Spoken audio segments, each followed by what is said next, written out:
ces mouvements communautaristes, racialistes, qui mettent en avant des revendications à la fois communautaires, mais aussi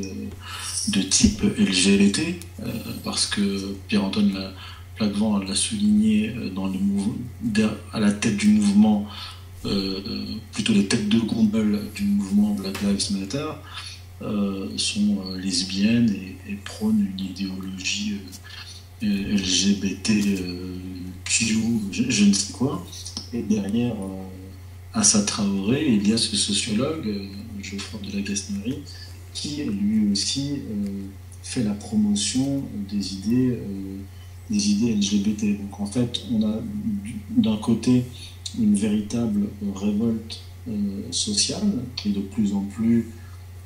large, même si elle peut être en sommeil périodiquement, et beaucoup plus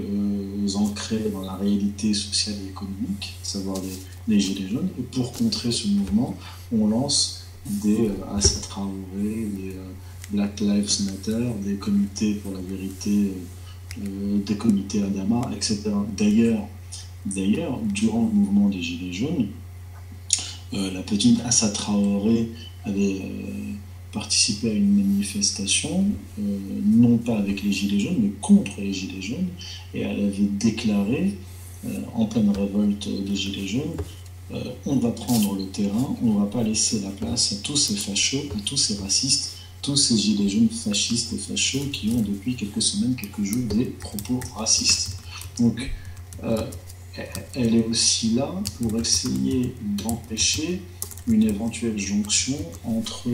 les banlieues qui vivent en France, donc qui elles aussi subissent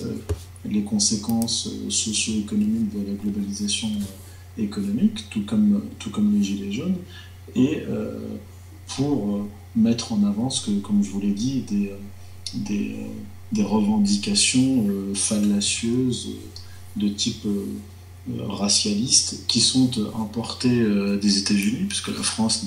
n'a absolument pas le même modèle communautariste, et la France, le système français démocratique, entre guillemets, ne s'est pas fondé sur les différences raciales ou les oppositions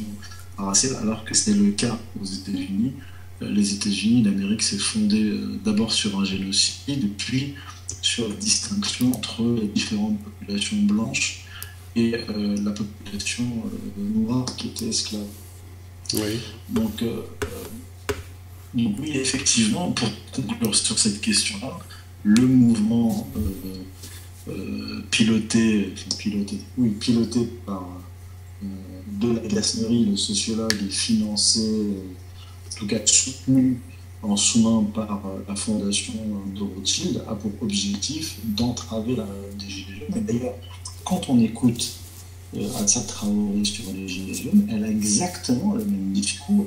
que Bernard-Henri Lévy sur les Gilets jaunes dès le début des Gilets jaunes. Dès le début. De même que le B'nai B'rith, etc.